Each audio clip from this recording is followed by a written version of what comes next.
right. Coming to Ireland for me has been a 30-year, or if not more, dream of when I first started reading about Ireland in depth in prison in the United States as a political prisoner. From National Geographic magazines to Leon Uris' book Trinity to getting the Sinn Féin newspaper inside the prisons, has been a dream to come here and actually learn about a people firsthand who has inspired me for so long. So you dream like that back then in prison. Of course, you never really think it's going to happen. But when I got out, I started doing political prisoner work, of course, and working with the anarchist movements in the United States. But then as these years passed, I got an invitation from the Worker Solidarity movement here in Dublin for their book fair. And when that came, I just really couldn't believe that this dream was going to come true. And I had all my expectations. I think all my expectations were met, and then more. Because I got to learn about the struggle here, about the cultural history of Ireland. I got to learn about people, just people. Everybody's been so generous, but from the moment I got here, I started learning the history.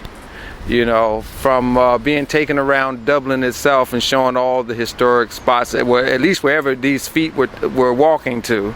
I'm learning about the history of Dublin. I made my way to Galway. I made my way to Cork. And then finally I was in Belfast and then back. But even in Belfast, I mean, like, I went on the political tour down Falls Road. And every step of the way was like an encyclopedia of information on the Irish Republican movement. And it just made me think, like, in the United States, coming from the black struggle in the United States, that we have nothing comparable to this. No markers, no guides that take you through what it has meant for people to struggle for a better world. Something to pass on to younger generations, but also something to just remind those of us now that we're in a struggle, that we should never forget that we're in a struggle, you know. So, like, even today, I mean, it's just back again to, like, everywhere I go, I'm learning more. People have treated me, like, very, very well. And I guess it is a big deal in a sense, because there's such a disconnect between Irish American experience and my experience with Irish here, where in the United States we don't necessarily have a good relationship with Irish Americans, but here folks have been like, they treat me like I'm part of the family, you know, from making me eat 20 times a day to heading to the pubs to have Guinnesses after every meeting, every encounter. Folks sit around and just talk and have a good time. But for me, it's like the basic humanity of people, which reaffirms for me why, you know, we can make this revolution happen, and people without oppressive structures over them would treat each other decently, you know, and it would be really a wonderful world with all our diversity. So I'm like so happy to be here. I think other than that, I mean, I had specific questions too, because coming out of the Black Panther movement and the Black Liberation movement in the 60s, we were defeated. You know, from the counterintelligence program of the FBI to internal pressures of us just not being able to stand up to all the encounters, all the hurdles that we face. But I knew too that a lot of movements around the world were suffering around the mid-70s. You know, so coming here, I wanted to know from people who were directly involved with different struggles.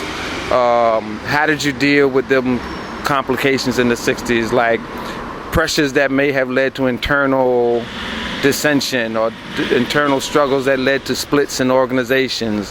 What did it mean for the armed struggle to take such a, I guess you would say, to take such a lead that it impacted people who are trying to do community work, you know, where it felt like there was too much emphasis on the underground or the urban guerrilla struggle. What if the United States, our struggles had sustained themselves and we had went through similar things, where we have been able to learn lessons from other struggles that were facing the similar problems? So I wanted to come here not only to like really get immersed into Irish society and meet people, but I wanted to be able to ask questions.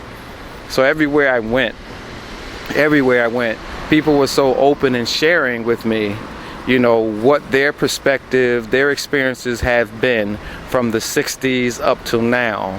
What it meant to have splits in the movement, what it meant to have failures, what it meant to try to step back and figure out how to move forward again.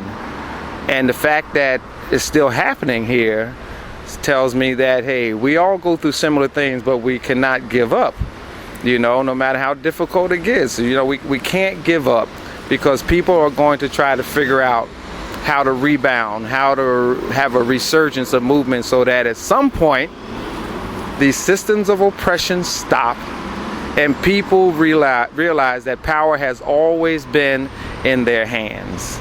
So that old thing of power to the people, you know, is, for me, that's the guide. You know, if power is with the people will figure it out, the people will create the world.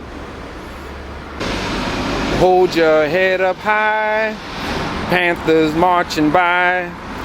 We don't take no jive, got a loaded 45. Sound off, free the people. Sound off, free the people. Break it on down. Free the people, free the people, free the people. Free the people.